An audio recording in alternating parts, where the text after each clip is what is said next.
네, 어느새 딱 2개의 세션만이 남았는데요. 먼저 오늘의 하이라이트 세션 소개해 드리겠습니다. 토큰포스트 권성민 창업자님 모더레이트 진행으로 크립토닷컴 패트릭 윤 대표님과 테더 안드레스 킴 사업 확장자 관리자님께서 패널로 함께해 주실 텐데요. 이번 하이라이트 세션의 주제는 스테이블코인 집중 조명, 기관 금융과 웹3 연결이라는 주제로 토론해 주시겠습니다. 네, 이번 토론은 글로벌 스테이블코인 시장과 한국의 기회를 집중적으로 논의해 볼 텐데요. 권성민 창업자님 준비되시는 대로 시작해 주시면 되겠습니다.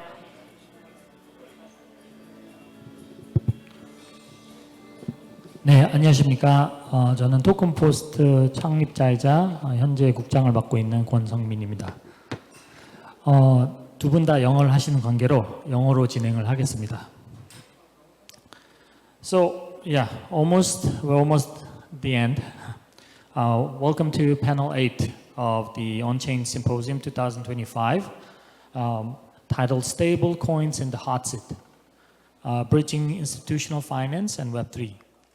So, as we all know, stablecoins are now nearing 200 billion cornerstone of global markets, powering payments, settlements, while facing growing regulations and also institutional scrutiny.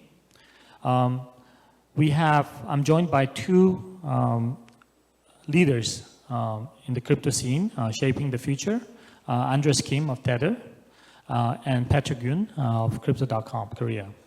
So let's jump right in. So Andres, welcome to Korea first. Let's start at the top.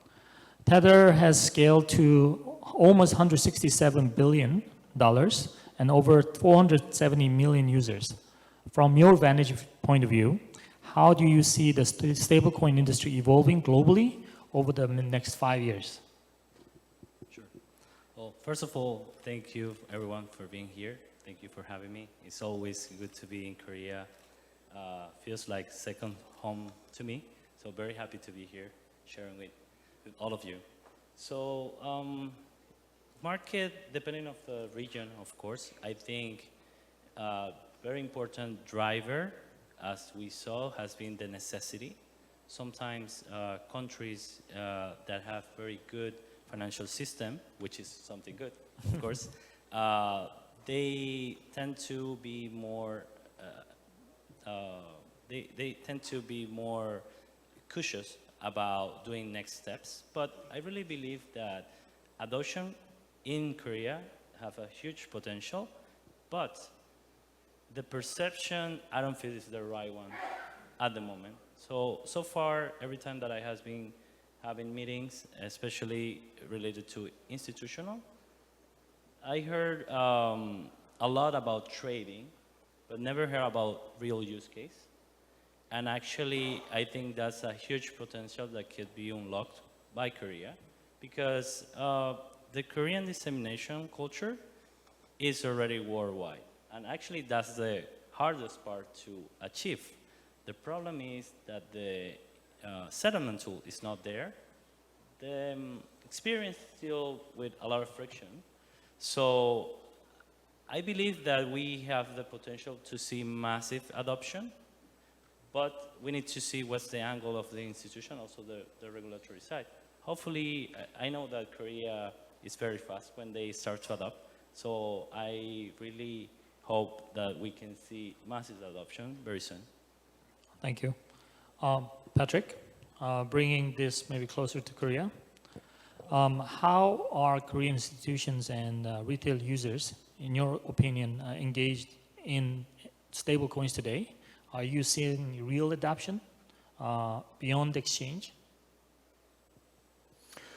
I do see real adoption on the retail side from a perspective of holding and transferring these tokens, these stable coins, offshore. And I think there are a lot of retail investors here in Korea still prefer to do a lot of other products and services offered by offshore entities, not so much by local entities, just given the regulations so that The product suite is quite narrow here in Korea. Offshore, they have many more many more different product lines according to their risk appetite. So we do see significant transfer of stable coins offshore. So for example, first quarter this year, 50% of the crypto that has actually gone outside of Korea is actually stable coins. Yes. On the and on the payment side of things, how these stablecoin linked prepaid cards actually happened globally is that customers basically apply for prepaid cards.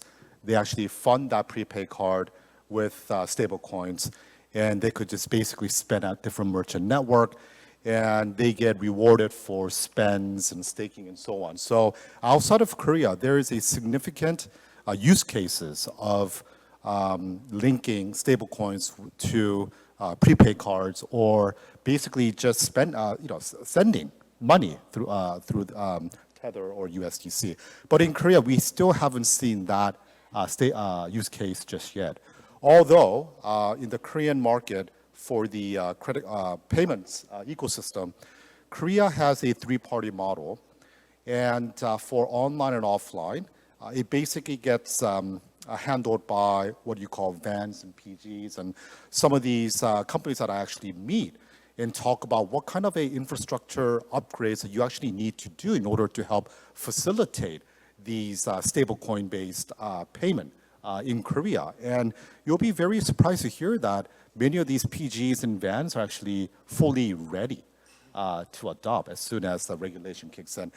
On the institution side, I do see a lot of banks or asset managers getting together to create some sort of a consortium to start planning the path to issue stable coins.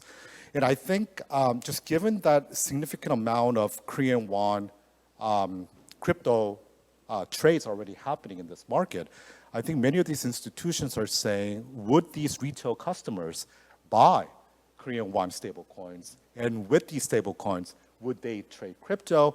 And if they do, then there's a significant fees and revenue that could be potentially earned. And but beyond that, how can Korean won stable coins be used for cross-border remittances or B2B settlements and so on? I think that is still a lot of these businesses are still exploring. But clearly, within banking world or in the B2B world, so for example, Crypto.com has one of the largest crypto stablecoin or crypto-based prepaid program in the world, and we have to settle with banks and Visa, and we settle 100% in stablecoins. And it's not just us; it's basically happening among all the financial institutions and fintechs and so on. So there is a significant use case to be had at the institution level as well. Thanks for the answer. So much bigger institution now compared to retail, but Korea is definitely catching up. So Andre, zooming into Korea, you may have noticed his last name is Kim. He has Korean blood in him. So zooming into Korea, how does Tether see Korean market? Do you view South Korea as a testing ground, a fast follower, or even a potential leader in the stablecoin industry? Yes, as you said, I half Korean, half Venezuelan. Always, that's what I started saying, that for me, Korea is a second home. Certainly, I born and raised outside of Korea, but that also create another angle to see the things, which I think brings a lot of value. Sometimes we kind of not see the same angle as others because we are surrounded by the same environment. So it's always good to see what is happening outside of the world. So many people don't know, but back in Venezuela, I worked for the Korean dissemination culture for more than 15 years in another industry. But at the end of the day, I think the principles are the same. So right now, for example, so answering your question, by the way, I see Korea can easily lead the market, and I will tell you why. So right now, everyone loves K-pop Demon Hunter, right? Yes. But why? because it's everywhere, absolutely worldwide. So every time that I have meetings, one of the words that I always heard is globalization. But when we go to the actual proof of concept, we see that the experience is totally complicated because it's too local. Let's put it in that way. So it's very easy to solve, in my opinion, and I see the potential. So so right now, Korea is everywhere, absolutely everywhere. Cosmetics, tourism is growing every year. I think last year was around 17 million tourists coming to Korea, but I will make a stop there. So I lived in Korea for 1 year in 2017. And last time I came here, I was at the metro. I forgot that I need cash to top up the money card. And I have a meeting, which I was late because I forgot about that. I didn't have cash. Then I went looking for ATMs. I couldn't find the international ATM, only the domestic. So it took me around like 35 minutes. So what I was thinking is, okay, there are countries that live only from what they got from the tourism. Korea is not in that position because create a lot of value, export a lot of technology and value, and also have the tourism. But imagine someone that is coming first time to visit Korea, very excited, and then only move to point A to point B so complicated that normally they ended up auto-restrict themselves, even on spending. So I think that's fixable, very easy. The opportunity is there. Everyone wants the product, which is the hardest part, again. Yes. It's just about to understand that this is not that different also. Sometimes when people hear stablecoin, of course, I feel there is some kind of negative reaction, but in my opinion, it's money 3.0, right? It's just the same thing in another technology, which is faster and cheaper. So, like WhatsApp, right? Or KakaoTalk. It's the same thing as the letter, but, or KakaoTalk is the better version, faster version of the email. The email is the faster version of the letter, and the letter is the faster version of the smoke signs. But it's absolutely the same. So sometimes I heard these questions like, should we adopt this technology? And my answer is like, okay, in my way to see it is like, you are asking me 20 years ago, should we adopt computers? So at the end of the day, stablecoins can serve in different ways, depending on the necessity, depending on the business infrastructures that you have. There are different use cases, but definitely there is a technology that is superior of what is happening now. But anyone can adapt that technology to their business model, and that's the interesting part. So for me, the hardest part is to have the goods that people want is already there. The integration is just a matter of few talks. So I think the future is bright, for sure. Thank you. So ladies and gentlemen, you heard it, from Tether, that Korea can definitely lead in the stablecoin. So to both of you, let's talk of future finance. So as stablecoins move from trading into settlement and payments, what kind of financial landscape do you envision? And what sort of ripple effects could this have on economies and current institutions, not just in Korea and globally? Maybe starting from Patrick. Yeah, on the retail side, I do believe in the philosophy of giving a choice to the consumers on how they want to pay. Already today in Korea, for pay for goods, as I was mentioning earlier, around 95 to 96% of the total transaction in Korea is already done electronically. It is set up so perfectly. It's very easy to pay for things by using your credit cards, debit cards, or through your digital pays. However, given the current system of paying with credit cards and so on. The new generation is looking for something new, especially in the Web3 world or being AI-powered e-commerce, where it's really difficult to top up your cards or link your bank account to actually just use the AI agents to just automatically shop for things. It could only be done through programmable money, finance, such as stablecoins. So I do see this is a future of money transaction, how people pay for things and receive the funds in this new world of AI and web. I truly believe that. And also, from a business side of things, a lot of the high net worth Koreans actually have their children studying overseas, where you have to pay money to pay for tuition and living cost. And the way that we do it is actually very painful. You have the FX, use a bank SWIFT to send the money after the service charges. It doesn't quite reach the same amount. It takes a day and a half, 2 days for it to settle. And I've actually tried sending money by using stablecoin, and it just happens in seconds. Verifiable, and it's the transaction cost was like very, very minimal compared to what we're used to. So with these new use cases, we're just hoping that more and more businesses get together to utilize this technology to provide new products and services for future customers. But also within central bank, with banks, or within the banks, among the banks, or business with the bank, I do see a wholesale side of remittances and transactions getting settled in stablecoins much faster with lower transaction costs. So as soon as this whole stablecoin regulation, we get more clarity, I do see more and more of these use cases just accelerating here in Korea. Hard to add something. I think Patrick covered very well. I just want to add that,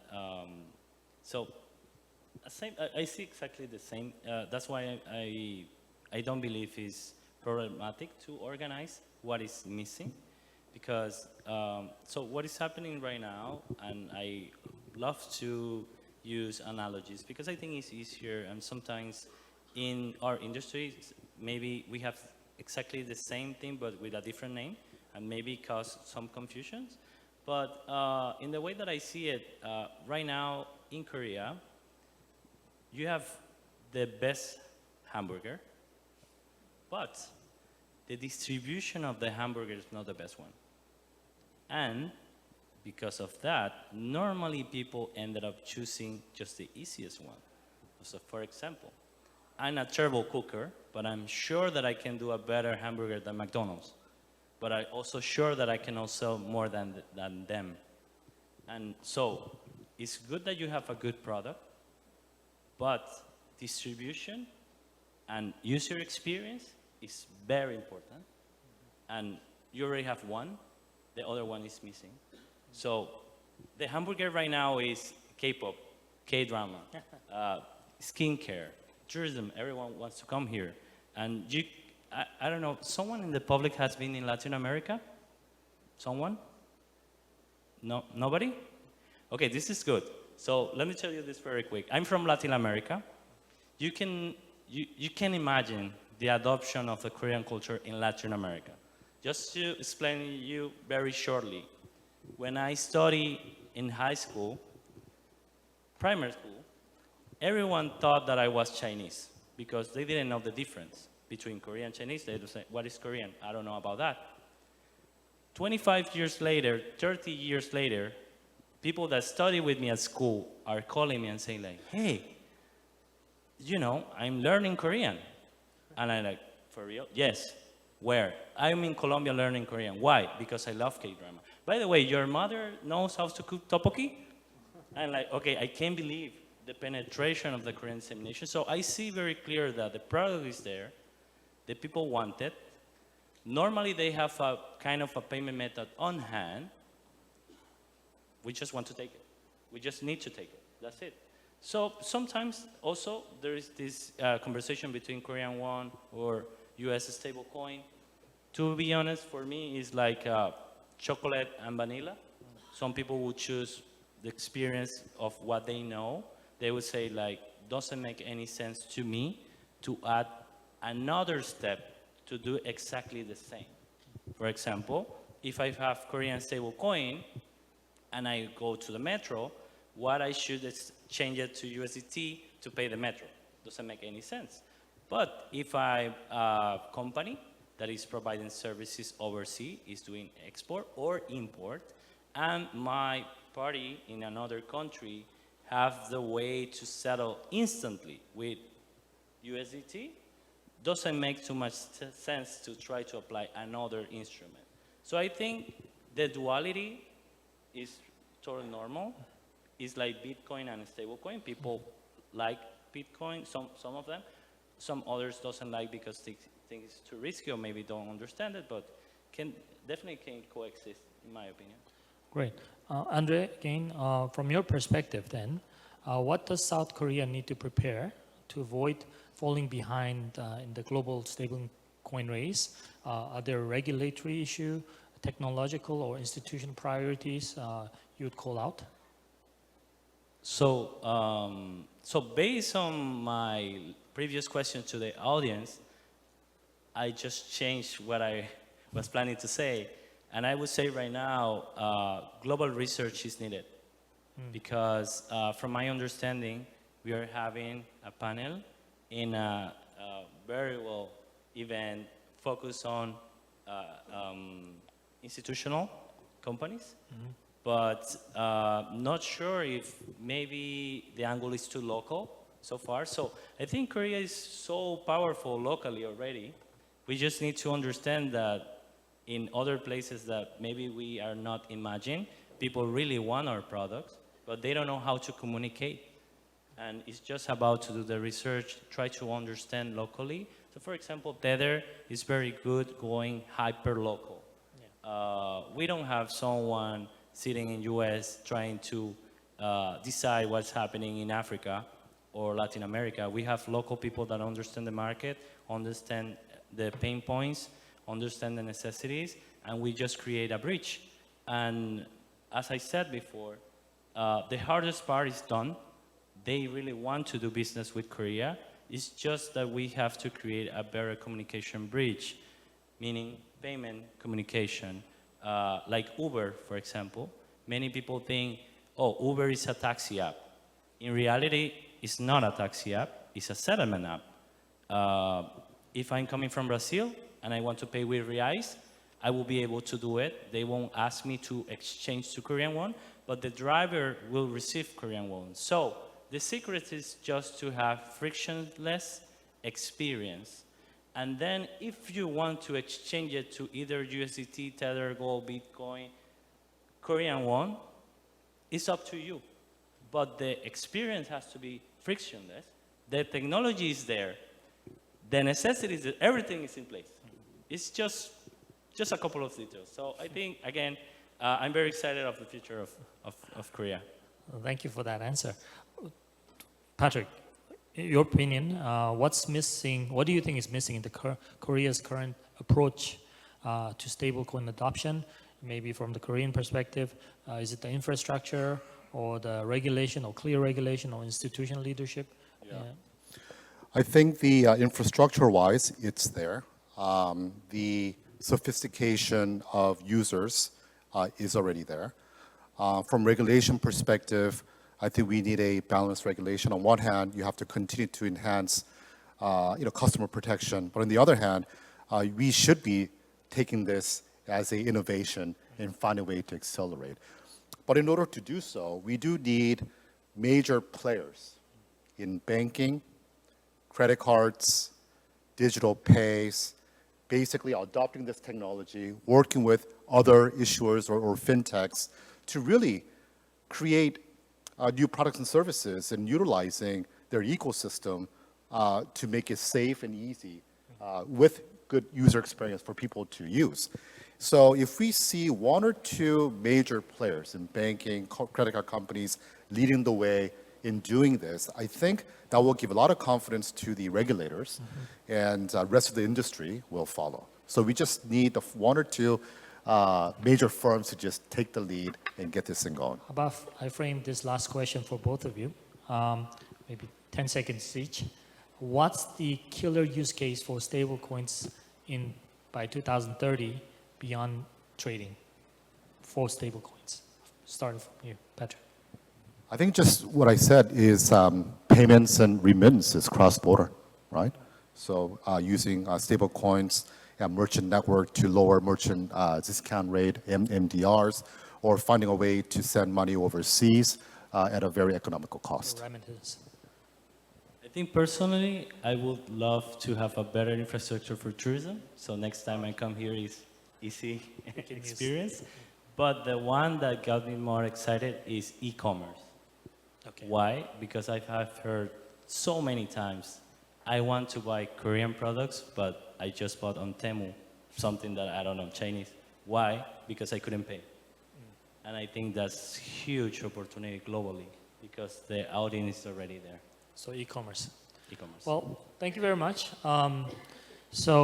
Andres, Patrick, thank you for sharing your insights, and thank you everyone here for being us for panel 8. 오늘 청중 여러분께 감사드립니다. 이상으로 세션 8번을 마치겠습니다. 감사합니다. 네, 감사합니다. 귀중한 토론 함께 해주신 권성민 창립자님, 패트릭 윤 대표님, 그리고 안드레스 킴 사업 확장자 관리자님께 다시 한번 감사의 박수 부탁드리겠습니다. 네, 이렇게 오늘 행사의 주최사, 주관사분들이 모여서 스테이블 코인에 대한 견해를 나눠주심에 더욱 뜻깊은 시간이 된 것 같습니다.